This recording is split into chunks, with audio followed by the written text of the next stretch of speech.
সাধারণত ইসলামে মা বাবার সেবা করা সন্তানের দায়িত্ব, পুত্রবধূর নয়। পুত্রবধূর জন্য শ্বশুর শাশুড়ির খেদমত করা বাধ্যতামূলক বা ফরজ নয়। তবে যদি একজন স্ত্রী সন্তুষ্ট চিত্তে এবং স্বেচ্ছায় শ্বশুর শাশুড়ির সেবা করেন, তবে এটি অত্যন্ত প্রশংসনীয় কাজ এবং এর জন্য তিনি অনেক সওয়াব লাভ করবেন। এটি তার নৈতিকতা, আন্তরিকতা এবং বড় মনের পরিচায়ক।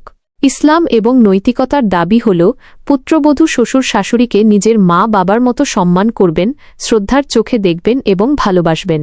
একইভাবে শ্বশুর শাশুড়িরও উচিত পুত্রবধূকে নিজের মেয়ের মতো আদর যত্ন করা এবং তার সুখ সুবিধার দিকে খেয়াল রাখা। অনেক সময় সমাজে পুত্রবধূদের ওপর শ্বশুর শাশুড়ির সেবার বিষয়টি অতিরিক্ত চাপানো হয় এবং এটিকে তাদের অপরিহার্য দায়িত্ব হিসেবে দেখা হয়, যা ইসলামের মূল শিক্ষার সাথে সঙ্গতিপূর্ণ নয়। স্বামীর উচিত তার মা বাবার খেদমতের প্রয়োজন হলে নিজেই সেই দায়িত্ব পালন করা। যদি